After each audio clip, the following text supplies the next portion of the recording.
At the height of World War II, in December of 1943, flight engineer Bertrand Coloumbe was part of a 10-man crew in combat above enemy Germany on a mission that would remain classified, completely top secret, for the next 65 years. We didn't know anything about it.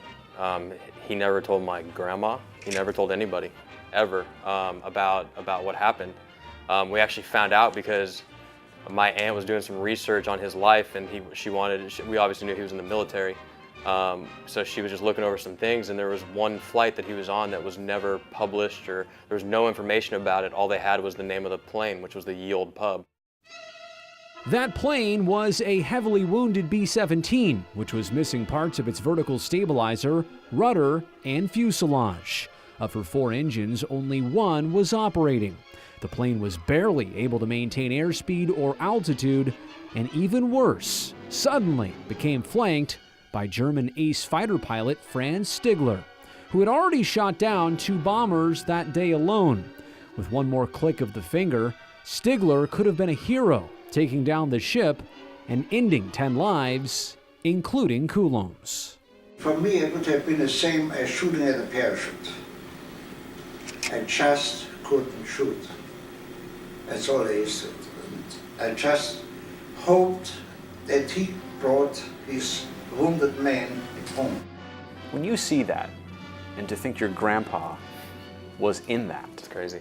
It's crazy to know, like, you know, obviously I wouldn't be here right now if that German soldier decided to shoot that plane down. So when you think of it like that, it's crazy. It is absolutely insane.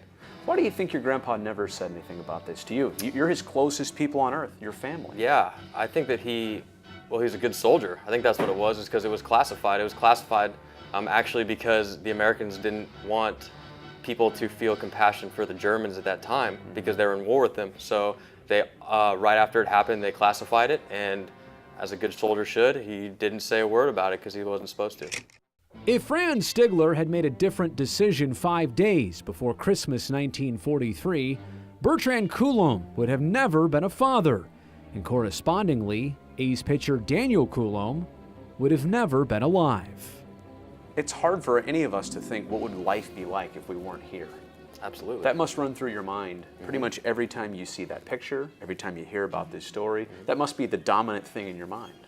Absolutely. I mean, yeah, I basically owe my life and everything that I have, and even my kids' lives and my grandkids' lives, to this German soldier deciding to not shoot down this plane in good faith. This unbelievable show of humanity has already been turned into the book titled A Higher Call. A corresponding movie about the event is also in development. In the meantime, Daniel Coloumbe is a reminder to us.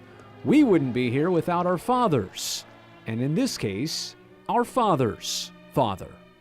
He loved everybody in our family so much, and he was just a great man, for sure.